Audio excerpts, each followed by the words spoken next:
हरे कृष्णा। आज विजयदशमी का पावन दिवस है। जिस दशमी तिथि पे भगवान श्री राम ने रावण का वध किया था, यह रावण के ऊपर विजय प्राप्त किया था, इसलिए विजया दशमी। तो साधारण भाषा में इसका ये दशमी का थोड़ा अपभ्रंश हो के दशहरा हो गया है। दशहरा शब्द का मूल है दशमी से। अहर, अहर मतलब दिन, हाँ, निश मतलब रात, अहर निश कहते हैं ना हम। ये अहर निश मेहनत करता है, दिन रात मेहनत करता है। तो दशमी और अहर, दशहरा, ऐसे अपभ्रंश हो गया। तो दशहरा का मतलब है दशमी का दिन। जिस दशमी पे भगवान श्री रामचंद्र ने रावण के ऊपर विजय प्राप्त किया, इसलिए हमारे लिए ये दिन बहुत महत्वपूर्ण है। मेरा सुझाव है कि आज शाम को आप सब राम कथा कीजिए, और जो भी कथा करेंगे आज शाम को, आप वाल्मीकि रामायण से रावण के वध की लीला के बारे में चर्चा आप कीजिए विस्तार में। कैसे युद्ध हुआ, अंत में जबकि भगवान श्री राम ने राम का वध किया, कैसे हुआ इत्यादि।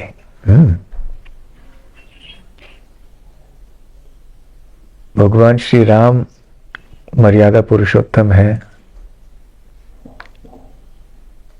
मनुष्य समाज में मर्यादा का पालन करने के लिए और मनुष्य समाज को आदेश देने के लिए, शिक्षाओं को प्रदान करने के लिए श्री राम प्रकट हुए हैं। मर्त्यावतारस्त्विह मर्त्य शिक्षणम रक्षो वधयैव न केवलम विभो।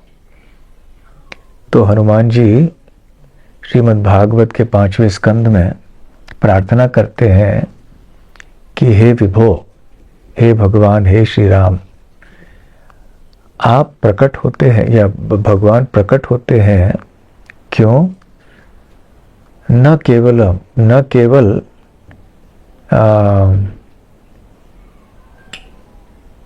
किसी अन्य कारण के लिए। रक्षो वधायैव, रक्षो अर्थात राक्षस, रावण, वध एव, केवल राक्षस के वध, राक्षसों के वध के लिए श्री राम प्रकट नहीं होते हैं।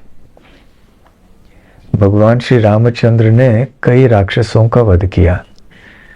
उनमें से कई राक्षसों का या असुरों का नाम आप दे सकते हैं? रावण एक, दूसरा कबंध। अरे वाह, बहुत अच्छा। और कुंभकर्ण, किसने वध किया कुंभकर्ण का? राम ने किया। और खरदूषण ये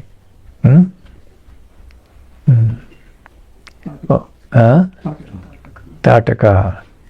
और मारीच का दमन किया, मारीच को समुद्र में भेज दिया, हजारों मील दूर। ऐसे भगवान श्री रामचंद्र ने खर और दूषण के साथ 14,000 राक्षस सैनिकों का वध भी किया। तो भगवान श्री रामचंद्र ने अवश्य अनेक असुरों का, अनेक राक्षसों का वध किया। विनाशाय च दुष्कृताम, जो दुष्कृत लोग हैं उनका विनाश करने के लिए। कृत अर्थात काम करने वाले, और दुष् मतलब बुरे काम करने वाले, सुकृत अर्थात जो अच्छे काम करते हैं और दुष्कृत अर्थात जो बुरे काम करते हैं। तो बुरे काम करने वालों का वध करने के लिए भगवान प्रकट होते हैं, संभवामि युगे युगे, युग युग में आते हैं। तो ऐसे भगवद गीता में भगवान श्री कृष्ण कहते हैं। तो अवश्य दुष्टों का विनाश करना, रावण आदि ऐसे राक्षसों का वध करना, ये एक महत्वपूर्ण उद्देश्य है।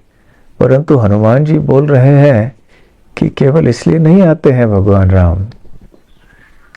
रक्षो वधयैव न केवलम विभो, कि भगवान केवल राक्षसों के वध करने के लिए नहीं आते हैं। तो क्यों आते हैं? मर्त्य अवतारः शिक्षणम, मर्त्यावतारस तो इह शिक्षणम, शिक्षा देने के लिए, उपदेश देने के लिए, मार्गदर्शन करने के लिए, ज्ञान देने के लिए। किनको? भगवान मर्त्य लोक में अवतीर्ण होते हैं। अवतीर्ण होते हैं क्यों? इस मर्त्य लोक के अंदर जो रहने वाले लोग हैं उनको शिक्षा प्रदान करने के लिए भगवान प्रकट होते हैं। मर्त्यावतारस तु इह मर्त्य शिक्षणम, तो मर्त्य लोक में आते हैं मर्त्यों की शिक्षा, मर्त्यों को शिक्षा देने के लिए। मर्त्य अर्थात जहां मृत्यु है, मृत्यु से संबंधित है मर्त्य, इसलिए इस पृथ्वी लोक को कहते हैं मर्त्य लोक। साथ साथ जो यहाँ निवास करते हैं उनको भी मर्त्य कहते हैं। जो इस मर्त्य लोक से संबंधित हैं उनको भी मर्त्य कहते हैं। तो इस मर्त्य लोक में निवास करने वाले जो मर्त्य हैं उनको शिक्षा प्रदान करने के लिए, उपदेश प्रदान करने के लिए भगवान अवतीर्ण होते हैं। तो भगवान श्री राम ने अवश्य रावण का वध किया और वध करके पृथ्वी का भार हल्का कर दिया, क्योंकि जितनी बड़ी संख्या में राक्षस और असुर पृथ्वी के ऊपर भर जाते हैं उतने ही अधिक जो है पृथ्वी माता के ऊपर बोझ हो जाता है और पृथ्वी माता के लिए असहनीय हो जाता है। इसलिए फिर भगवान ऐसी व्यवस्था करते हैं कि या तो स्वयं भगवान आके पृथ्वी का बोझ हल्का करते हैं, या तो फिर अपने प्रतिनिधि को भेजते हैं, या तो फिर जो असुरी प्रवृत्ति के लोग हैं उनके बीच में ही आपस में परस्पर युद्ध का निर्माण करके एक दूसरे की हत्या करवा देते हैं, जिसके द्वारा पृथ्वी का बोझ हल्का हो जाता है। तो हर युग में ऐसे होता है। तो जो युद्ध होते हैं भौतिक जगत में, उनके पीछे ये भी एक कारण है। दोनों तरफ से लोग अपने अहंकार से प्रेरित होके, द्वेष, ईर्ष्या आदि से प्रेरित होके दूसरों की हत्या कैसे करनी है इसी में लगे हुए रहते हैं, और ऐसे वैर की भावना उत्पन्न होती है, जिसके कारण फिर आज नहीं तो कल एक न एक दिन वो युद्ध में आपस में लग ही जाते हैं। तो ये भी एक रास्ता है, एक उपाय है भगवान का इस पृथ्वी के ऊपर बोझ कम करने के लिए। तो जब श्री राम लंका गए तो क्यों गए? क्योंकि सीता देवी का अपहरण रावण ने किया था। वैसे जब श्री रामचंद्र वनवास के लिए निकले थे अयोध्या से, उस समय उनके मन में कोई विचार नहीं था कि मुझे लंका जाना है। रावण के बारे में सुना भी नहीं था उन्होंने। परंतु पंचवटी आदि आके जब रावण ने सीता देवी का अपहरण किया और फिर बाद में श्री रामचंद्र को पता चला कि किसने अपहरण किया है, तब श्री राम ने ये तय किया कि मुझे जाके लंका में रावण को परास्त करना है। अन्यथा वैसे कोई विचार नहीं था श्री राम का। तो फिर ये भी पूछा जा सकता है कि सीता देवी का अपहरण क्यों हुआ? क्यों हुआ सीता देवी का अपहरण? कोई बता सकते हैं? हाँ, नहीं है, लेकिन एक दृष्टि से कारण क्या था? सीता रावण का वध करने में साधारण ऊपर से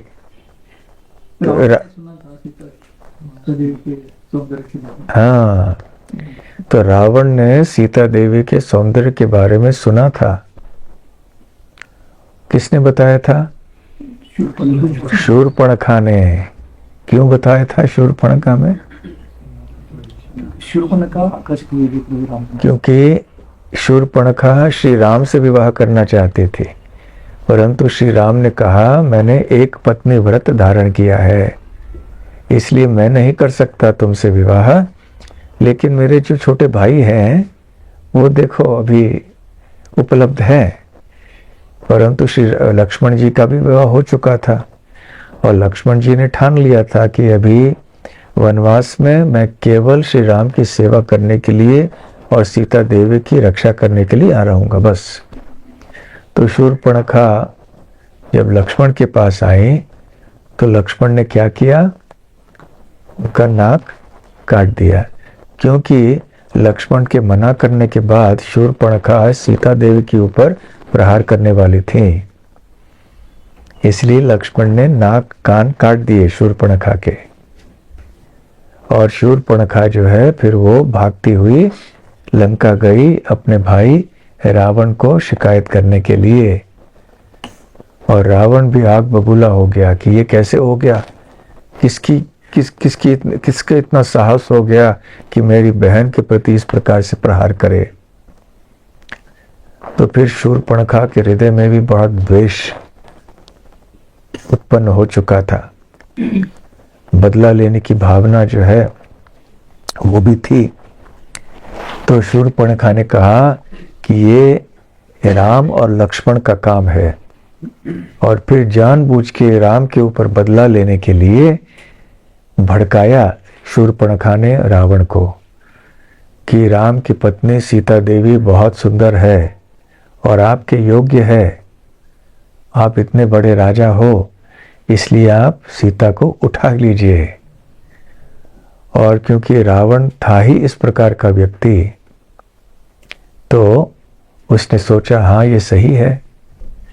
तो रावण जैसे जो व्यक्ति होते हैं सारे दुनिया के ऐश्वर्य और भोग के साधन उपलब्ध करने के बाद भी संतुष्ट नहीं होते हैं।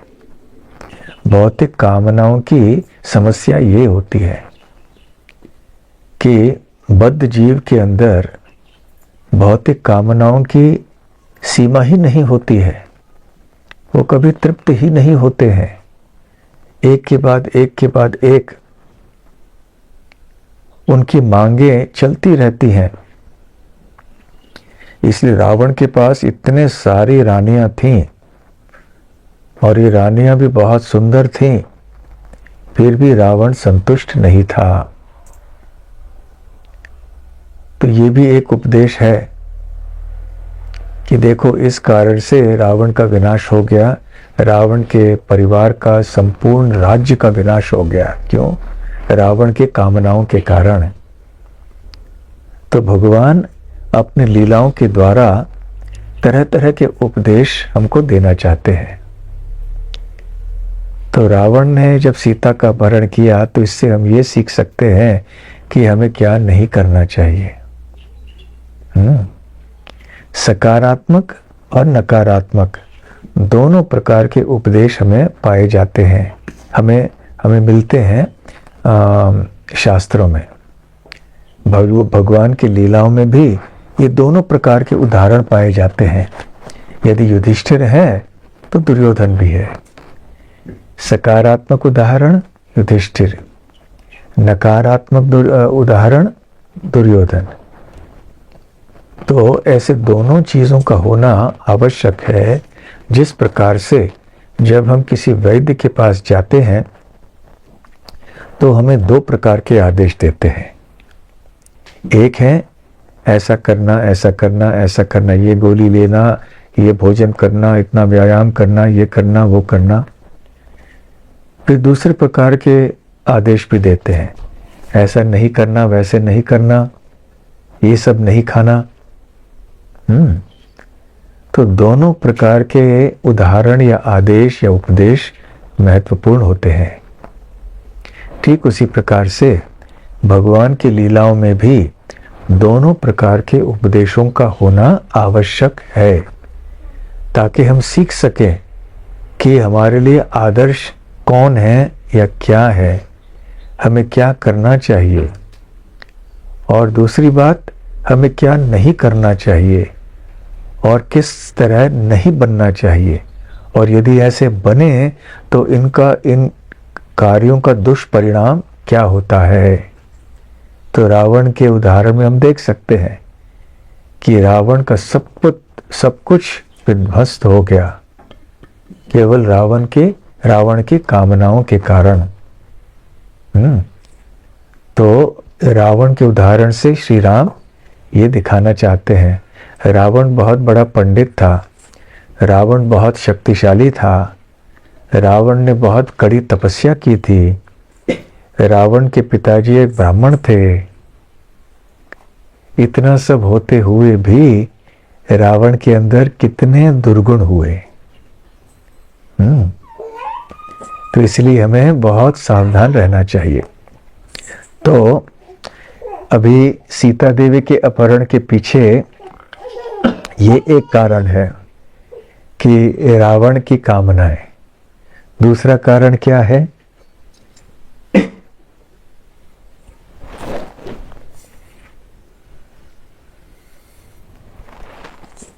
सीता देवी आकर्षित हो गई किनसे?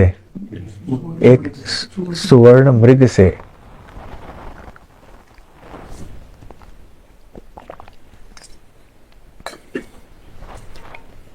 सोने के रंग के एक हिरण से। तो इस दुनिया में भी जब हम चमकने वाले ऐश्वर्य आदि से आकर्षित होते हैं, दुनिया की चमक धमक से, दुनिया के ठाठ ऐश्वर्य आदि से हम आकर्षित होते हैं, तो ये भी हमारे लिए बड़ी बड़ी समस्याएं उत्पन्न करती हैं। यदि सीता देवी इस हिरण के प्रति आकर्षित न होती तो वो सुरक्षित रह जाती, उनका अपहरण नहीं हो पाता। परंतु सीता देवी आकर्षित हो गई उस हिरण से, और श्री राम उस हिरण को लेने गए और फिर अपने माया शक्ति के कारण, अपने जादू, अपने ऐश्वर्यों, अपने योग सिद्धियों के कारण मारीच ने बिल्कुल श्री राम के आवाज में ऊंचे स्वर में सीता और लक्ष्मण को पुकारा। लक्ष्मण तो जानते थे कि ये कोई चाल होगी किसी असुर की या राक्षस की। लक्ष्मण भली भांति जानते थे कि श्री राम को हानि कोई नहीं पहुंचा सकता है। श्री राम पूरी तरह से सक्षम हैं संपूर्ण सृष्टि की रक्षा करने के लिए, तो वो स्वयं अपनी रक्षा क्यों नहीं कर पाएंगे। परंतु उस समय सीता देवी को के मन में थोड़ी भ्रांतियां उत्पन्न हो गईं। ये भी भगवान की लीला है। सीता देवी तो साक्षात भगवान की पत्नी है, वो तो जीवात्मा नहीं है, वो तो साधारण बद्ध जीव की तरह भ्रमित नहीं हो सकती है। तो ये भगवान की लीला के कारण हुआ। परंतु उपदेश हमारे लिए क्या है कि दुनिया के चमक धमक से आकर्षित नहीं होना। तो लक्ष्मण जी जब तक थे वहां सीता देवी के पास, तो रावण का वहां आके सीता देवी का अपहरण करना ये तो असंभव था। तो सीता देवी का अपहरण केवल इसलिए हुआ कि लक्ष्मण उनको छोड़ के चले गए राम को ढूंढने के लिए, और लक्ष्मण नहीं जाना चाहते थे, परंतु सीता देवी ने जबरदस्ती भेजा उनको टोक के। तो इसलिए सीता देवी का टोकना सहन नहीं हुआ लक्ष्मण को, तो उन्होंने फिर अपनी लक्ष्मण रेखा की अपने धनुष से, और फिर वो चले गए राम को ढूंढने के लिए। और फिर इस अवसर का लाभ उठा के रावण यहाँ वेश बदल के एक साधु की तरह सामने आए, भिक्षाम देहि, भिक्षा दीजिए।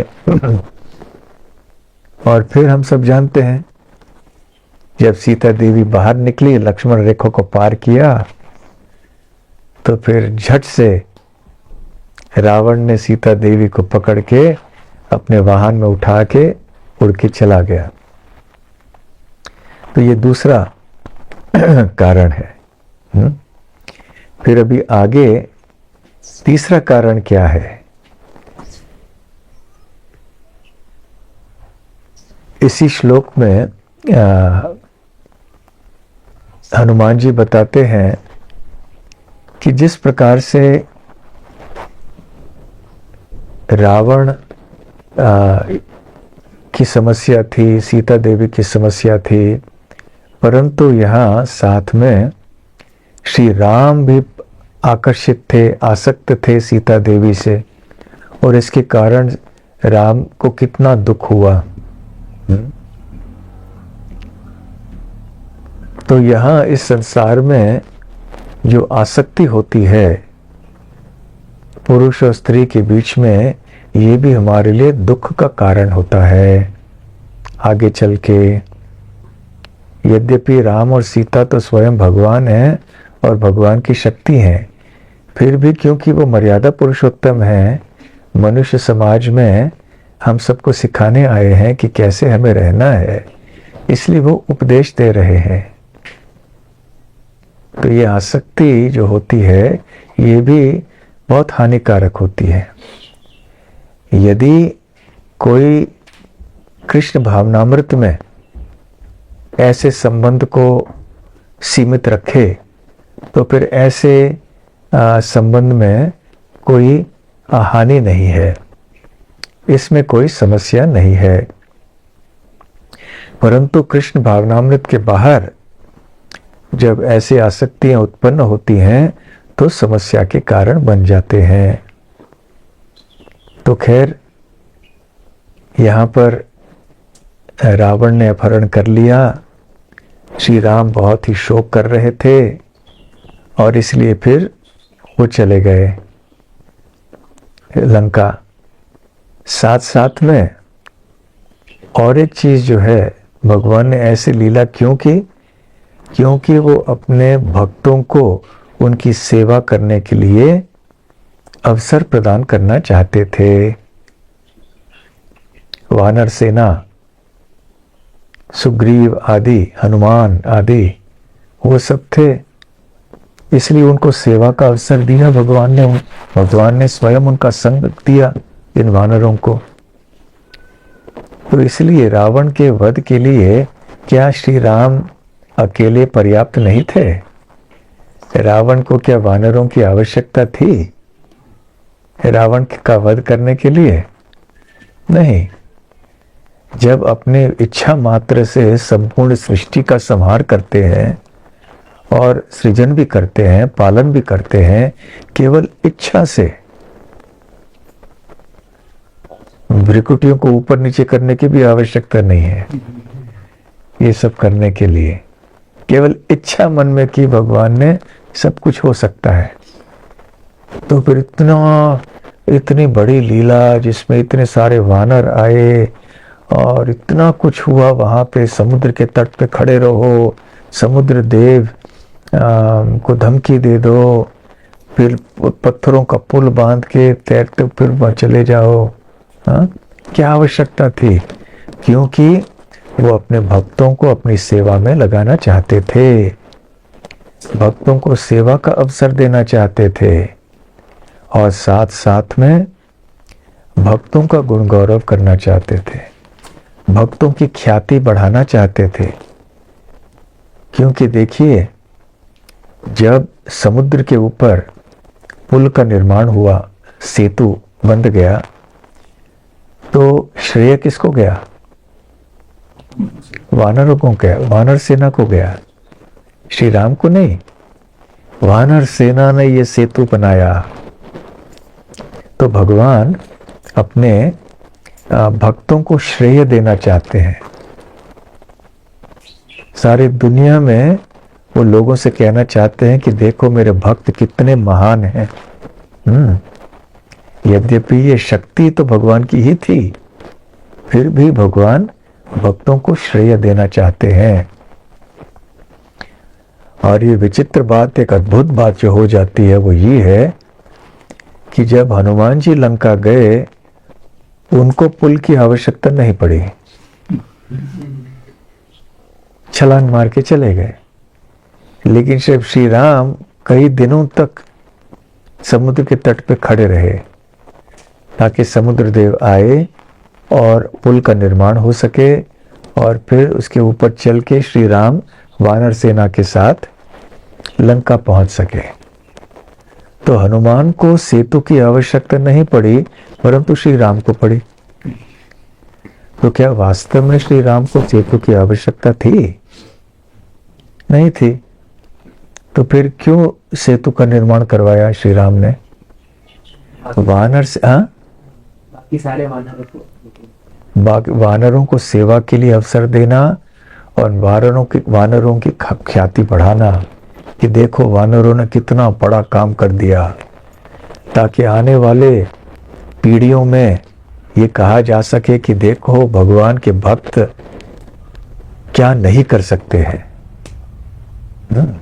यत्र योगेश्वर कृष्ण यत्र पार्थ धनुर्धरः तत्र श्री विजयो भूति ध्रुवा नीति मतिर्ममा। जहाँ कृष्ण है, योगेश्वर कृष्ण, जहाँ गांडी बाण धनुष धारण किए हुए अर्जुन है, वहाँ क्या है? श्री है, विजय है, नीति है, सब कुछ है। तो भगवान इन चीजों को सिखलाना चाहते हैं संपूर्ण दुनिया को। और इस प्रकार श्री राम पुल समुद्र पार करके लंका पहुंचे और वहां युद्ध शुरू हो गया। साथ साथ में रावण को वध करने के पीछे और एक कारण था कि वो रावण के ऊपर कृपा करना चाहते थे। जो भगवान मनुष्य की तरह नहीं होते हैं। मनुष्य, जब साधारण मनुष्य बद्ध अवस्था में जब किसी की हत्या करते हैं तो द्वेष के कारण करते हैं, बदला लेने के लिए करते हैं। तो बाह्य दृष्टि से यद्यपि ऐसे प्रतीत हो कि श्री राम ने बदला लेने के लिए और सीता देवी की रक्षा करने के लिए रावण का वध किया, परंतु रावण सीता देवी को तो वो ऊपर से आसानी से उठा के ले आ सकते थे, हनुमान जी भी ले आ सकते थे। बल्कि हनुमान जी जब गए पहली बार, उन्होंने ऐसे प्रस्ताव भी रखा कि आप मेरे कंधे पे बैठिए, मैं आपको उठा के ले जाऊंगा। परंतु सीता देवी ने कहा नहीं, श्री राम को ही यहां आके मुझे ले जाना पड़ेगा। तब हनुमान जी वापस गए। तो जब श्री राम वहां पर आए तो वो रावण और रावण के जितने भी साथी थे उन सब के ऊपर कृपा करना चाहते थे, क्योंकि भगवान इस भौतिक सृष्टि के द्वंद्वों के परे होते हैं। जैसे भौतिक जगत में हम द्वंद्वों के अधीन होते हैं, किसी से प्रेम करते हैं तो किसी से द्वेष करते हैं, किसी की प्रशंसा करते हैं तो किसी की निंदा करते हैं। प्रशंसा करने के पीछे है हमारी आसक्ति या हमारा आकर्षण, निंदा करने के पीछे मानसिकता है द्वेष, ईर्ष्या, घृणा इत्यादि। परंतु भगवान में ऐसे नकारात्मक भावनाएं नहीं होती हैं कभी भी, क्योंकि भगवान तो सदैव विशुद्ध सत्व अर्थात आध्यात्मिक स्तर में स्थित होते हैं। तो भगवान के मन में जब ऐसी भावनाएं होती हैं तो वो केवल कृपा और प्रेम के कारण होती है। क्योंकि जब भगवान असुरों का वध करते हैं तो उनका उद्धार करते हैं। हम जब किसी का वध करते, किसी की हत्या करते हैं तो उसका उद्धार नहीं करते हैं ना। लेकिन जब भगवान किसी का वध करते हैं तो उस व्यक्ति का उद्धार होता है। तो इसलिए भगवान के सारे कार्य, प्रत्येक कार्य भगवान का कृपा और प्रेम से प्रेरित होता है। बद्ध जीव का प्रत्येक कार्य स्वार्थ से प्रेरित होता है और अज्ञान से प्रेरित होता है, माया से प्रेरित होता है।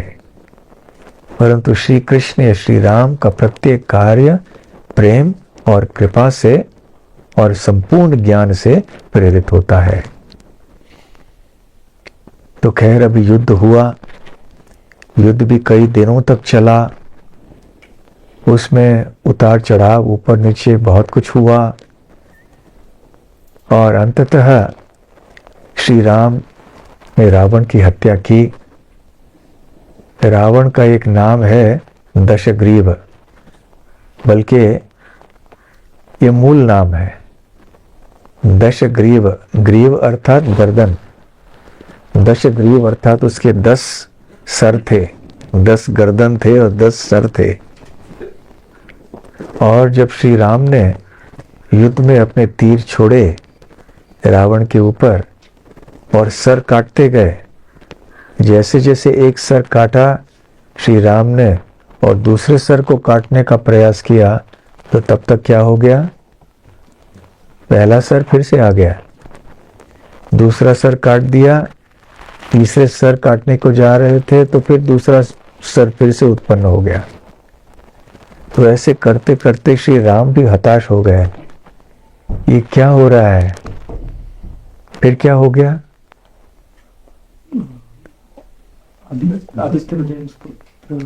आदित्य हृदय स्तोत्र, हाँ ठीक है। और उससे क्या प्रेरणा मिली उनको कि रावण के हृदय पे तीर छोड़ना, सर पे सर उड़ाने से कुछ नहीं होगा, क्योंकि रावण को ये एक वरदान मिला है, ये सर नहीं काटे जा सकते, यदि कट भी जाएं तो ये सर फिर से उगेंगे, फिर से प्रकट होंगे। इसलिए केवल सर काटने से काम नहीं चलेगा। हृदय पे जब तीर छोड़ा श्री राम ने, तब रावण की हत्या हो गई। इसलिए इस घटना से भी हम बहुत कुछ सीख सकते हैं। हमारी भौतिक इच्छाएं ऐसी होती हैं, एक के बाद एक के बाद एक इच्छाएं उत्पन्न होती रहती हैं। सबके मन में, जितने भी बद्ध जीव हैं, हमारे अंदर कितने सारे कामनाएं रहती हैं। ऐसे कभी समय नहीं होता जब हमारे मन में कोई कामना नहीं होती है। और ये संभव भी नहीं है जीव के लिए। शुद्ध अवस्था में जीव भगवान की सेवा की कामना करता है और बद्ध अवस्था में वो माया की सेवा की कामना करता है। परंतु कामनाएं या इच्छाएं तो रहेंगी, ये तो निश्चित है। तो जहां तक बद्ध अवस्था का प्रश्न है, तो बद्ध जीव के हृदय में अनगिनत इच्छाएं उत्पन्न होती रहती हैं और ये कभी भी तृप्त नहीं होती हैं। और जैसे जैसे एक इच्छा पूर्ण हो जाती है तो फिर से दूसरी इच्छा की ओर हम जब जाते हैं तो पहली इच्छा फिर से आ जाती, रावण के सर की तरह। आप इच्छाओं को काटते जाएं, तृप्त करते जाएं, जितना आप ऐसे करते जाएंगे वैसे वैसे नई इच्छाएं उत्पन्न होती रहेंगी। एक इच्छा पूरी की दूसरी इच्छा पूरी करने के लिए गए, पहली इच्छा फिर से आ गई। किसी को श्रीखंड या गुलाब जामुन बहुत पसंद है, तो अभी खा लिया श्रीखंड और गुलाब जामुन, सोचा कि अभी मैं तृप्त हो गया, परंतु थोड़े समय बाद फिर से श्रीखंड गुलाब जामुन खाने की इच्छा होती है। जब पेट भर जाता है उस समय नहीं इच्छा होती, कईयों की फिर भी होती है, वो दूसरी बात। वो चुटकुला हमने आपको सुनाया था ना एक बार, एक आदमी के बारे में जिसको बहुत ज्यादा भोजन खाने की आदत थी। तो एक आदमी था जो इतना भोजन खाता था, इतना खाता था कि एक बार वो बीमार पड़ गया, पेट में कोई गड़बड़ी हो गई। तो वो वैद्य के पास गया, तो वैद्य ने जांच की और फिर कहा कोई चिंता की बात नहीं है, मैं तुम्हें गोली दूंगा, वो गोली ले लो, तुम ठीक हो जाओगे। तो उस व्यक्ति ने कहा क्या गोली? एक गोली लेने के लिए पेट में जगह होती है तो क्या मैं एक और गुलाब जामुन नहीं लेता?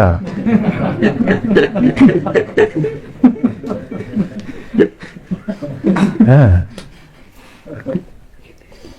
तो कई लोग ऐसे होते हैं, परंतु साधारणतः इच्छाओं की पूर्ति नहीं हो सकती है। थोड़े समय के लिए हम तृप्त करते हैं अपने आप को, फिर से वही इच्छा है। तो जितने हम कृत्रिम पद्धति से केवल इच्छाओं को तृप्त करने जाए, लाखों हमारी इच्छाएं हैं। रावण के तो केवल 10 सर थे, एक सर काट लिया, दूसरा काटने गए, पहला सर फिर से आ गया। केवल 10 सर को संभालने की बात थी। यहाँ हमारे अंदर तो लाखों अनगिनत इच्छाएं हैं। कब से ये इच्छाएं हैं हमारे हृदय में? अनादि काल से। और यदि हम कृष्ण भक्त नहीं बने तो अनंत काल तक ही चलते रहेंगे। इतनी इच्छाएं उभर के आती हैं, जैसे समुद्र में पेड़ आते रहते हैं, फिर निकल जाते हैं, फिर से आते हैं, फिर निकल जाते हैं। वैसे हमारे हृदय रूपी समुद्र में या समुद्र रूपी हृदय में ऐसी इच्छाएं आती रहती हैं, उभरती रहती हैं। तो केवल उनको तृप्त करते रहने से हम संतुष्ट नहीं हो सकते, क्योंकि रावण के सर की तरह फिर से वो ऊपर आएंगे। फिर से उनको संभालो, तृप्त करो, फिर से थोड़ी देर बाद वो उभर के आएंगे। इसलिए यदि हमें वास्तव में शांति चाहिए हमारी इंद्रियों से, जो हमें इतना सता रहे हैं, इतना हैरान करते हैं, इतनी मांगे हमारे सामने रखते हैं, हम थक भी जाते हैं, फिर भी कोई कार्य निवृत्ति का स्तर आता ही नहीं। रिटायरमेंट, कम से कम नौकरी करते करते व्यक्ति जब 60-62 साल के आयु को पहुंच जाता है तो कार्य निवृत्त, रिटायरमेंट की स्थिति में आता है, अभी मैं नौकरी नहीं करूंगा। परंतु ऐसे नहीं है, मन हमको छोड़ता ही नहीं है। तो इसलिए ये रावण के सर से भी अधिक खतरनाक है। परंतु जब श्री राम ने रावण के हृदय के ऊपर तीर छोड़ा, तब रावण नष्ट हो गया। रावण के नष्ट होने से वो जो 10 सर थे वो भी अपने आप खत्म हो गए।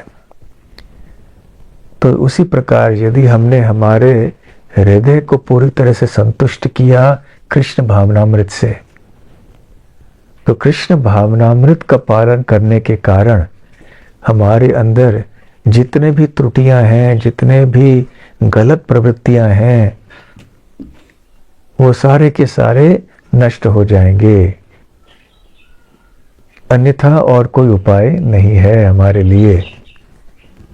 ऐसे कोई श्लोक आप बता सकते हैं कि श्री कृष्ण की भक्ति या श्री राम की भक्ति करने से हमारे इंद्रियों को हम काबू में ला सकते हैं, या तो हमारी सारी इच्छाएं पूर्ण हो सकती हैं? हाँ, ऋषिकेन ऋषिकेश सेवा।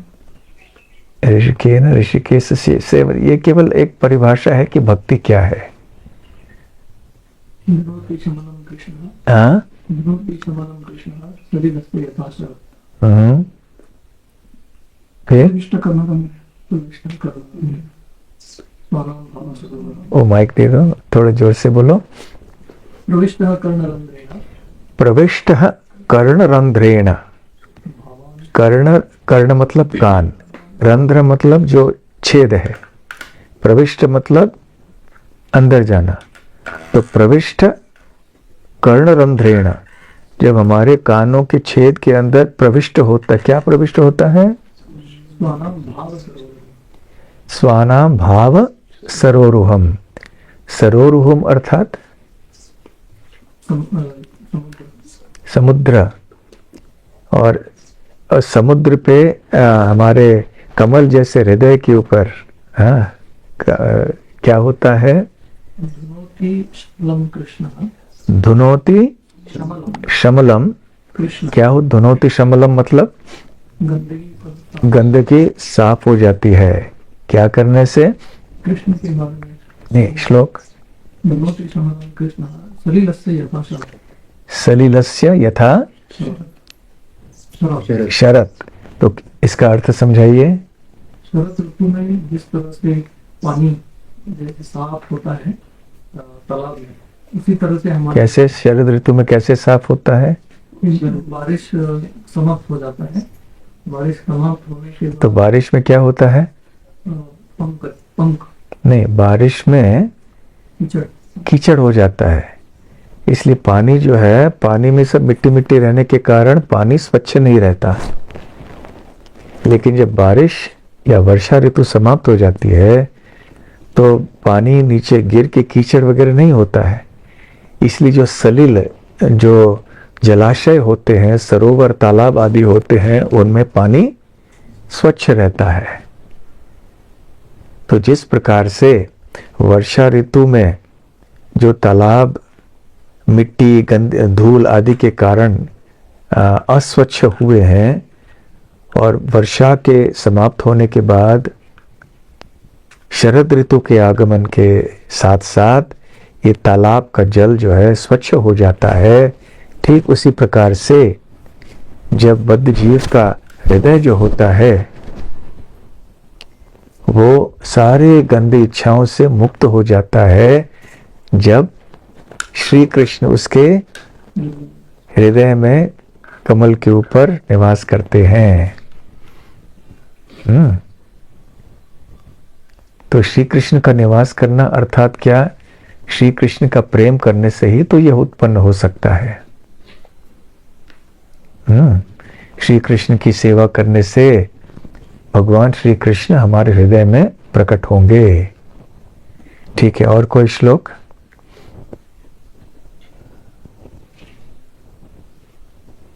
नष्ट प्रायेषु। बस, बहुत सरल, बोलिए। नष्ट नष्ट प्रायेषु अभद्रेषु, नष्ट हो जाते हैं। क्या क्या नष्ट हो जाते हैं? अभद्र, जो अभद्र चीजें हैं हमारे हृदय के अंदर, कैसे नष्ट, कितना, किस हद तक? लगभग पूर्ण। प्रायेषु, 100% नहीं, लगभग पूर्ण। नष्ट प्रायेषु अभद्रेषु नित्यम दौलत सेवया। नहीं,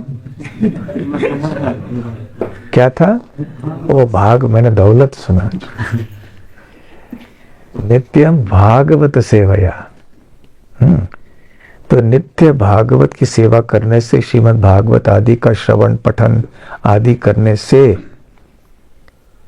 ये सारे अभद्र चीजें हमारे हृदय से नष्ट हो जाती हैं। और भगवती उत्तम श्लोके भक्ति भवती नैष्ठिकी, फिर भगवान श्री कृष्ण के प्रति जो नैष्ठिकी भक्ति उत्पन्न होती है, निष्ठावान व्यक्ति भक्त बन जाता है। इसलिए जो एक मूल उपाय है सारी समस्याओं के लिए, वो है भगवान की भक्ति। हिंदी में भी एक कहावत है, ये राम बाण उपाय है। कोई समस्या यदि है और यदि आप उसको निश्चित रूप से ठीक करना चाहते हैं इस तरह से कि वो समस्या आगे उत्पन्न हो ही नहीं पाए, और ऐसा कोई उपाय यदि मिल जाए तो ऐसे उपाय को कहेंगे राम बाण उपाय। एक बार हमें गर्दन में दर्द हो रही थी तो एक डॉक्टर हमारे भक्त उन्होंने बताया आपको एक कसरत बताएंगे, ये राम बाण उपाय है आपके लिए। वो कसरत करते रहेंगे, गर्दन में दर्द नहीं होगा आपको। तो उसी प्रकार से राम बाण उपाय रावण के लिए था। राम के बाण ने अपने बाण का उपयोग किया और रावण की हत्या की, परंतु वही राम बाण भी रावण की हत्या नहीं कर पाया, केवल सर काट के हृदय में जाना था। दूसरे शब्दों में जब हम भक्ति के पथ पे चलते हैं तो हमें हृदय से इस पथ को स्वीकार करना चाहिए। केवल ऊपर ऊपर से यदि हम एक औपचारिकता के रूप से हम भक्त बने और माला को चमकाते रहे तो फिर तो लाभ नहीं होगा। हृदय से इस भक्ति के पथ को स्वीकार करना चाहिए, सही मानसिकता को स्वीकार करना चाहिए। जैसे बार बार हम कहते हैं, प्रभुपाद के शब्दों को दोहराते हैं, एक कृष्ण भक्त, एक साधक की भक्ति में प्रगति उसकी मानसिकता के ऊपर निर्भर है। ऐसे श्रील प्रभुपाद जी उपदेशामृत में बताते हैं। तो सबके लिए मानसिकता बहुत आवश्यक है, सही मानसिकता होनी चाहिए। मानसिकता ठीक नहीं है तो व्यक्ति के पास जितनी भी कलाएं क्यों ना हो, कोई काम के नहीं है। इसलिए सही मानसिकता से यदि हम भगवान श्री कृष्ण के भक्ति में लगे रहें तो निश्चित रूप से ये लाखों स्तर जो है हमारे इच्छाओं के, कामनाओं के, वो समाप्त हो जाएंगे और उनकी जगह में केवल हमारे हृदय के अंदर आध्यात्मिक भक्तिमय इच्छाएं रहेंगी। ये सारी चीजें हम विजयदशमी के दिवस पर याद रख सकते हैं।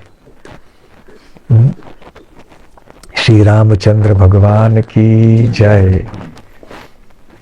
श्रील मध्वाचार्य की जय। श्रील मध्वाचार्य का भी आविर्भाव दिन आज है। वो हमारे संप्रदाय के आचार्य हैं, इसलिए हम उनके बहुत आभारी हैं। वैष्णव कैसे बनना है ये मध्वाचार्य ने हम सबको सिखलाया है। शाम को समय हो सके तो मध्वाचार्य के बारे में भी थोड़ा कुछ आप बोल सकते हैं। हरे कृष्णा।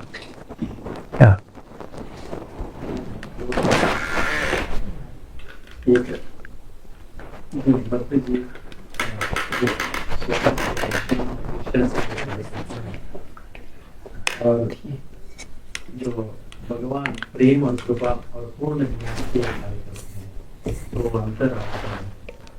तो यदि जो शुद्ध भक्त जो आते हैं, जो भगवान का प्रतिनिधि है, पूर्ण कृष्ण भावनामृत है, वो संपूर्ण तरह से भगवान के ऊपर निर्भर है। वो भी उनका कार्यकलाप की तो प्रेम और कृपा और पूर्ण ज्ञानमय से दूसरों का भलाई के लिए, उनको कृष्ण भावनामृत बनाने के लिए। मगर प्रश्न यह है कि क्योंकि हम साधक रहने के कारण कि हम पूर्ण तरह से कृष्ण भावनामृत नहीं रहने के कारण ये स्वार्थ भावना जो है, थोड़ा हम साधना भी करना चाहिए, मगर स्वार्थ के लिए हमारे सेपरेटली हमारा भी कुछ प्रयास होना चाहिए ताकि शरीर को भी हम लोग देखभाल करें या शरीर के लिए समय दें। तो उसमें थोड़ा कनेक्शन नहीं होता है कृष्ण का।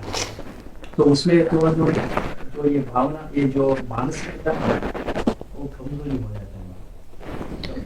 नहीं, जब तक हम इस भौतिक सृष्टि में हैं, जगत में हैं, तो शरीर हमारा साधन है, वो हमारे साथ में ही रहेगा। तो इसलिए हमें शरीर का देखभाल भी करना चाहिए और शरीर से जो संबंधित हैं उनका भी देखभाल करना चाहिए। हम इन चीजों के प्रति लापरवाही करेंगे भक्ति के नाम पे तो भक्ति भी खराब हो जाएगी। प्रपंच तो खराब हो ही जाएगा, भक्ति भी खराब हो जाएगी। इसलिए हमें संतुलन बनाए रखना है। कैसे भक्ति को भी आगे बढ़ाना है, भक्ति के कार्य करने हैं, साथ साथ शरीर और शरीर से संबंधित जो भी हैं उनको भी ठीक से संभालना है। ठीक है। हरे कृष्णा, हरि बोल।